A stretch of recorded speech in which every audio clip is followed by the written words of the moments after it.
Pipster, featured right there. She unfortunately recently died, so I'm going through some of the stuff that happens when a pet dies. Are you looking to learn more about natural pet health and wellness? You've come to the right place. Click the link to subscribe to Veterinary Secrets. If you've had a pet die, you're going to know just how hard it can be. These are 7 steps to help you cope with the loss of a pet. Pippi, the awesome yellow lab, who's featured in so many of the YouTube videos, unfortunately, she recently died. Maybe surprising to me, it's definitely affected me more than I thought. She isn't even my dog. She's actually my friend, my neighbor's dog. She became part of the channel when my last dog, Lewis, died. And that was about 7 or 8 years ago. Having a pet die, that can really be so hard for most of us. Many of us, we can be as impacted from the loss of a pet as we can be from the loss of a person. Based on what I'm feeling, what I'm going through, I thought it was important that I do a video on grief. These are 7 things that I'm going through that are better helping me cope with the loss of Pippi, and they may help you better cope with the loss of your pet. Number 1, just remember your feelings, they're valid. It's okay to feel how you feel, like to feel sad, angry, maybe questioning, like devastated, just however you feel, that's okay. Don't feel that you need to change, that somehow you're feeling you're doing something wrong. It's just going to take as long as it takes, and that's okay. Number 2, just don't listen to people who say it's only a pet. People that tell you to just get over it, like just cheer up, just go get yourself another pet. Those are people who just don't get it. Your feelings of grief are real, then they deserve to be acknowledged. And if someone does say something like that to you, either you just ignore them or just be pretty clear and firm. Clearly, you just don't get it. Number 3 is getting support. It's being able to connect with people and talk about the loss of your dog or cat.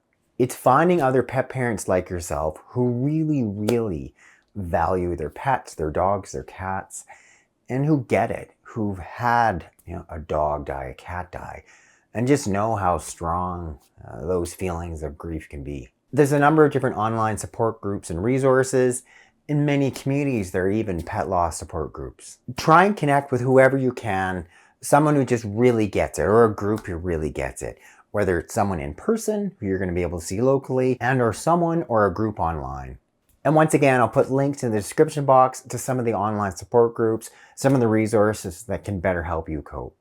Number 4, legacies and rituals. A legacy, that could be creating a memorial, planting a tree, creating a photo album or combined series of photos that are dedicated to the memory of your dog or cat. I have this one frame picture of my first dog I had in practice. His name was Hoochie, this awesome dog. I still look at it today. I think he died maybe close to 15, maybe even 20 years ago, but I still can remember exactly what he was like. Better help me definitely process my feelings.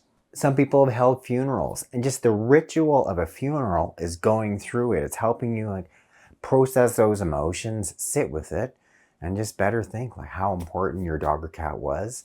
And that's the big, huge thing of grief, is going through those emotions, processing that stuff. It's not going to happen fast. It doesn't go really quick. But when you're able to do that and start to go through it and express those feelings, that's when you start to move through it. Number 5, that's practicing self-care throughout the mourning process. Which just means, trying to take basic care of yourself, knowing that you're going through grief and you're probably off of routine, but try to stick with as much of it as you can in terms of, still eating pretty decently, getting some decent exercise, limiting that night screen time, getting some decent amount of sleep. That's also going to help you just better cope with the grief. I know, for instance, if I don't get enough sleep, nothing goes well. So especially when I'm going through something big and trying to deal with grief, really try to make things, especially like sleep, a priority. Number 6, seek professional help if you need it. If you're struggling to do normal day-to-day activities, you're finding it difficult to go to work, do what's expected. Maybe you're not doing household chores. You're finding it difficult to sleep well. Then it's better to seek some professional help. Fortunately for me, my wife's a therapist, so yes, I get free help. But don't let price be a barrier before you actually try to go ahead and seek professional help. There are many government-supported services And I'll put some more of those specific links in the description box as well. Then number 7, if and when to get a new pet. Turns out there isn't one clear answer, and it's really, really different for everybody. But there is no right answer. Sometimes you have to be at the point where you feel ready, that you've dealt with your grief, to then go ahead and be able to give love to another pet, another dog or cat. But also you have to think you can have space for both. You can grieve the loss of a pet while you're also getting a new one. But your new pet, your new dog or cat, that will bring more love into your life, but it's when you're ready for it. Thanks so much for watching this edition of Veterinary Secrets, my 7 tips to better help you cope with the loss of a pet. Click up there to subscribe, hit the bell to sign for notifications. Then when you click that link directly in the box below, I can send you a copy of my free book.